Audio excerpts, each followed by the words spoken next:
Fee reimbursement బకాయిలు వెంటనే విడుదల చేయాలని డిమాండ్ చేస్తూ తెలంగాణ విద్యార్థి జేఏసీ అధ్యక్షుడు వేముల రామకృష్ణ ఆధ్వర్యంలో గన్ పార్క్ వద్ద విద్యార్థులు ధర్నా చేపట్టారు. విద్యార్థుల ధర్నాకు మాజీ మంత్రి శ్రీనివాస్ గౌడ్ మద్దతు తెలిపారు. ఫీజు రియంబర్స్మెంట్ బకాయిలు వెంటనే విడుదల చేయకపోతే చలో ఢిల్లీ కార్యక్రమం చేపడతామని శ్రీనివాస్ గౌడ్ హెచ్చరించారు. బకాయిలు విడుదల చేయకపోతే హైదరాబాద్ని ముట్టడిస్తామంటున్న శ్రీనివాస్ గౌడ్తో మా ప్రతినిధి Mahesh face to face. Fees reimbursement బకాయిలు, స్కాలర్షిప్ బకాయిలు విడుదల చేయాలని డిమాండ్ చేస్తూ తెలంగాణ విద్యార్థి జేఏసీ ఆధ్వర్యంలో గన్ పార్క్ వద్ద పెద్ద ఎత్తున కూడా నిరసన చేపట్టిన పరిస్థితి కనిపిస్తుంది. మనం విజువల్స్ లో చూడొచ్చు. గన్ పార్క్ వద్ద అటు తెలంగాణ విద్యార్థి జేఏసీ ఆధ్వర్యంలో ఇటు పెద్ద ఎత్తున కూడా విద్యార్థులు గన్ పార్క్ వద్ద తమ నిరసన కూడా చెప్తున్న పరిస్థితి కనిపిస్తోంది. కాంగ్రెస్ ప్రభుత్వం అధికారంలోకి వచ్చినప్పటి నుంచి కూడా ఫీజు రియంబర్స్మెంట్ బకాయిలు చెల్లించకుండా ఇబ్బంది పెడుతున్నట్టు కూడా అటు చెప్తున్న పరిస్థితి కనిపిస్తుంది. దీనికి విద్యార్థుల ధర్నాకు ఇటు మాజీ మంత్రి శ్రీనివాస్ గౌడ్ వారికి మద్దతు ప్రకటించిన పరిస్థితి అయితే కనిపిస్తాం. ప్రస్తుతం మనతో పాటు మాజీ మంత్రి శ్రీనివాస్ గౌడ్ ఉన్నారు. సార్ చెప్పండి, ఈరోజు పెండింగ్ బకాయిలకు సంబంధించి 2.5 సంవత్సరాలు అవుతుంది. ఇంతవరకు కాంగ్రెస్ ప్రభుత్వం వచ్చాక క్లియర్ చేయట్లేదు. దీనిపై ఎట్లా చూడాలి? అసలు వాళ్ళు కాంట్రాక్టర్ల పైన శ్రద్ధ. కాంట్రాక్టర్లు ఎవరంటే పొంగులేటి శ్రీనివాసరెడ్డి, తర్వాత ఇంకా కొంతమంది ఉన్నారంతా వాళ్ళే గవర్నమెంట్లో ఉన్నోళ్ళే బినామీ కాంట్రాక్ట్ తీసుకొని గవర్నమెంట్ ధనాన్ని వేల కోట్ల రూపాయలు వాళ్ళ అకౌంట్లో వేసుకొని అనుభవిస్తున్నారు తప్ప ఈ 10,000 కోట్లు మాత్రం వాళ్ళకి కనపట్లేదు. పేద విద్యార్థులకు ఫీజు రియంబర్స్మెంట్ ఇవ్వాలి, చదువు చెప్పాలి, కొత్త గురుకులాలు ఏర్పాటు చేయాలి, వాళ్ళకు ఉద్యోగాలు ఇవ్వాలి. హామీలు ఇచ్చిన ఎలక్షన్ హామీలు ఏవి కూడా వాళ్ళకి కనిపిస్తలేవు. ఇవాళ వాళ్ళకు కోట్లల్లో ఎవరైనా గట్టిగా మాట్లాడితే కేసులు వేయాలి, లేదనుకుంటే లొల్లి పెట్టాలి. సోషల్ మీడియాలో పెడితే ఆంధ్ర పోలీసు వచ్చి తెలంగాణ చెత్తుకొని పోవాలి. వాళ్ళ భార్యలు అడ్డుకుంటే వాళ్ళ మీద కూడా కేసులు పెట్టాలి. ఎవరు మాట్లాడితే వాళ్ళ మీద దౌర్జన్యం చేయాలి తప్ప ఏం చేసేది లేదు. ఏడ చదువుకుంటారో చదువుకొని వీళ్ళు ఏమైనా ఏట్లా పడని, మేము బతుకుతే చాలు, మేము మంచిగా ఉంటే చాలు అనే రీతిలో ఇలా ప్రభుత్వం ఉంది. ఎన్నో ఏళ్ళుగా ఉన్నటువంటి స్కీమ్ ఇది. కాంగ్రెస్ గవర్నమెంట్లోనే తెచ్చిర్రు. మేము కేసీఆర్ గవర్నమెంట్లో బ్రహ్మాండంగా అమలు చేసినాం, గురుకులాలు ఏర్పాటు చేసినాం, మంచి విద్యను అభ్యసించినాం. దానికన్నా బాగు చేయాలి. కానీ ఫీజు రియంబర్స్మెంట్ ఇవ్వకుండా పాత పద్ధతులు, పాత బకాయిలు, అప్పులు ఇవన్నీ చెప్పుకుంటూ పోతున్నారు. ఇప్పటి వరకు ఈ రాష్ట్రంలో ఎన్ని లక్షలు, ఎన్ని కోట్ల రూపాయలు ఏ కాంట్రాక్టర్కి ఇచ్చిందో విడుదల చేయండి. ఎవరికి ఇచ్చో శ్వేతపత్రం విడుదల చేయండి. జమ అయింది ఎంత, ట్రెజరీలో డబ్బులు ఇచ్చింది ఎంత, అవన్నీ ఏం చేయకుండా అప్పులను దాటవేస్తున్నారు. ఇలా బీసీ, ఎస్సీ, ఎస్టీలే కాకుండా ఓసీలో ఉన్నటువంటి పేదలు కూడా, ఎకనామికల్ బ్యాక్వర్డ్ అయినటువంటి వాళ్ళకు కూడా వాళ్ళ జీవితాంతికి ముడిపడింది అంతా కూడా చదువు.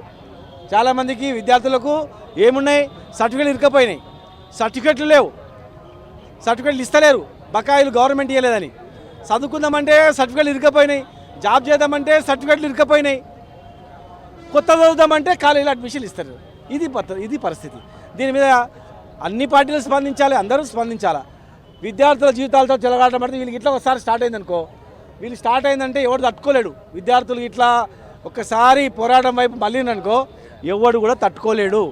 కనుక ఇవాళ మేము చెప్తున్నాం, మీ మంత్రుల బిల్లులు ఆపండి, మీ మంత్రుల కాంట్రాక్టర్ల బిల్లు ఆపండి, వెంటనే ఫీజు రియంబర్స్మెంట్ విడుదల చేసి పాత పద్ధతిన ఇవ్వండి.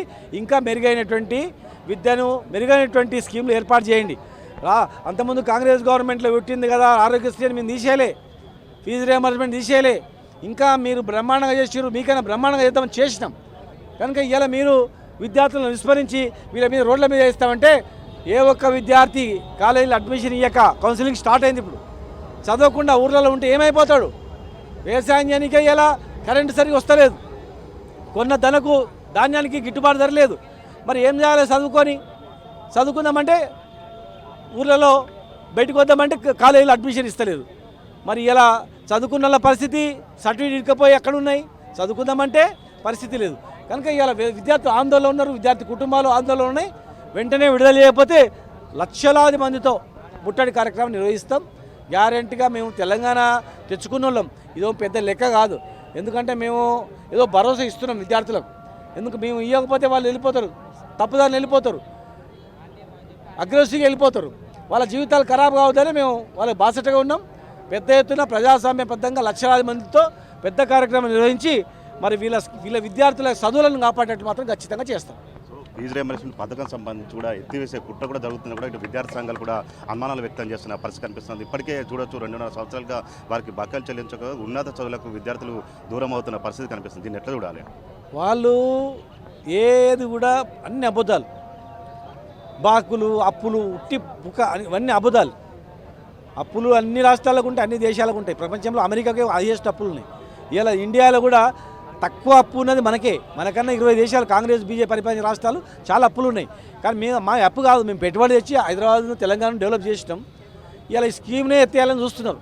ఫీజు రియంబర్స్మెంట్ స్కీమ్ ఎత్తేయాలి, హెల్త్ స్కీమ్లు ఎత్తేయాలి, అన్నీ ఎత్తేయాలి.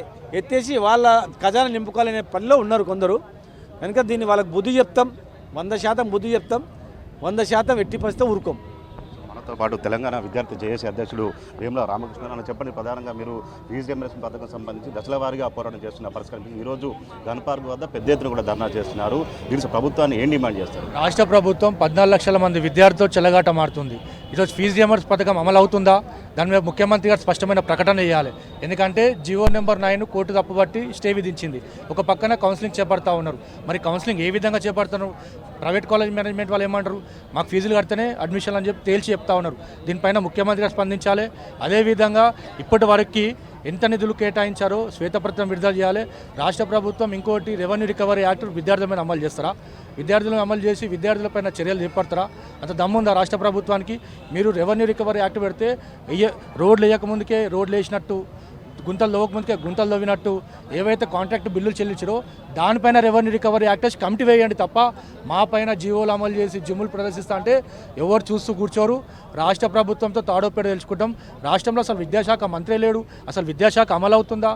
అసలు సబ్ కమిటీ ఏం చేస్తూ ఉన్నారు? ఫీజు నియంత్రణ చట్టానికి కమిటీ వేస్తూ ఉన్నారు. కమిటీ ఏం చేస్తుంది? అసలు ఉన్నతమైన విద్యా అధికారులకు ఏమైనా అధికారాలు ఉన్నాయా? అసలు రాష్ట్రంలో విద్యాశాఖ పనిచేస్తుందా? అసలు ఎంఈఓలు లేరు, డిఓలు లేరు. విద్యా వ్యవస్థనే గాలి కొదిలేసి రాష్ట్ర ప్రభుత్వం ఎంతసేపు కమిషన్ల మీద పడ్డారు తప్ప విద్యార్థులు మొత్తం గాలి కొదిలేసి రాష్ట్ర ప్రభుత్వం ఎక్కడనో ఒక స్కూల్ ఓపెన్ చేస్తారు.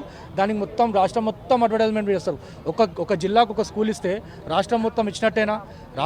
ఇప్పటికీ టాయిలెట్స్ లేక ప్రభుత్వ పాఠశాలకు ఎవరు పోతలేరు, స్టాఫ్ లేరు, ప్రిన్సిపల్లు లేరు, టీచర్లు లేరు. అసలు విద్యా వ్యవస్థ అసలు పనే చేయట్లేదు రాష్ట్రంలో. రాష్ట్ర ప్రభుత్వాన్ని తక్షణమే మా పెండింగ్లో ఫీజుల బకాయిలు చెల్లించాలి. లేకపోతే రాష్ట్రంలో అగ్ని పుట్టిస్తాం, పెద్ద ఎత్తున ఆందోళన చేపడతాం, పెద్ద ఎత్తున పిలుపుని కూడా ఇస్తాం. ఎందుకంటే 14 లక్షల మంది విద్యార్థులను ఒకటి చేస్తాం.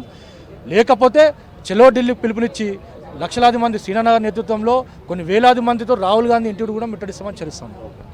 ఇది మొత్తంగా చూసినట్టయితే ఇటు ఫీజు రియంబర్స్మెంట్ బకాయిలు విడుదల చేయకపోతే తెలంగాణ విద్యార్థి జేఏసీ ఆధ్వర్యంలో లక్షలాది మందితో ఇటు ఢిల్లీ కూడా పిలుపునిస్తాం, ఇటు రాహుల్ గాంధీ ఇంటిని కూడా ముట్టడిస్తామంటూ కూడా ఇటు విద్యార్థి జేఏసీ నేత కావచ్చు మాజీ మంత్రి శ్రీనివాస్ గౌడ్ కూడా రాష్ట్ర ప్రభుత్వాన్ని హెచ్చరిస్తున్న పరిస్థితి కనిపిస్తోంది. కాంగ్రెస్ ప్రభుత్వం అధికారంలోకి వచ్చి 2.5 సంవత్సరాలుగా ఫీజు రియంబర్స్మెంట్ బకాయిలు చెల్లించకపోవడంతో విద్యార్థులు తీవ్ర ఇబ్బందులు ఎదుర్కొంటున్నారు. కూడా ఇటు రాష్ట్ర ప్రభుత్వ తీరుపై శ్రీనివాస్ గౌడ్ ఆగ్రహం వ్యక్తం చేసిన పరిస్థితి కనిపిస్తోంది. కెమెరామెన్ మధుతో మహేష్ టీవీ హైదరాబాద్.